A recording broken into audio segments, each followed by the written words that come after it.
बिस्मिल्लाहिर्रहमानिर्रहीम। अस्सलाम वालेकुम।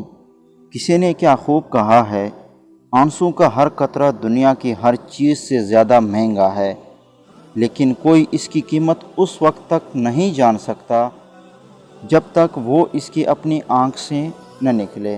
तो दोस्तों, आपकी खिदमत में एक छोटी सी कहानी पेश करने जा रहे हैं, और ये एक मसरी का सच्चा वाक़या है जिसको 20 साल से हज की सआदत नसीब हो रही थी।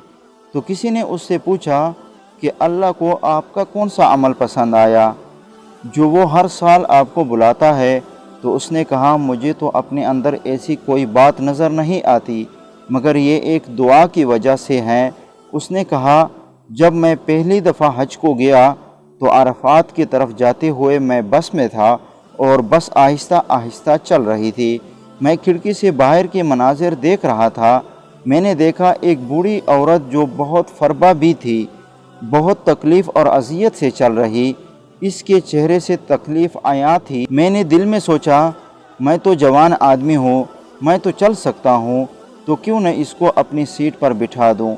ये सोचकर मैंने बस वाले से रोकने को कहा और नीचे उतरकर उस औरत के पास गया और बोला, या उम्मी, मैं चाहता हूँ कि तुम मेरी जगह बस में सफ़र करो और मैं तुम्हारी जगह पैदल सफ़र करूँगा। ये सुनकर वो औरत बहुत खुश हुई और बस में सवार होने लगी और आंसू भरे आंखों से मुझे देखा और कहा, ऐ मेरे बेटे, मैंने रब से दुआ की है अल्लाह तुझको हर साल हज अदा कराए। शायद वो वक्त कबूलियत का था। अगले साल मेरी कंपनी ने मुझे अपने ख़र्चे पर हज को भेजा और फिर कोई न कोई मेरे लिए हज का सबब बन जाता है। कभी मेरे दरवाज़े पर कोई आता और मुझे हज की ऑफ़र करता, लेकिन ये सब उस दुआ का असर है। मैं हज पर जाता हूँ मगर अपने ख़र्चे पर नहीं। तो दोस्तों, ये एक छोटी सी बेलूस नेकी की कदरदानी कैसे रब ने की। इसलिए दुआ को एक अजीम सरमाया जानिए और ऐसा काम करें कि लोगों के दिल से आपके लिए दुआएं निकलें।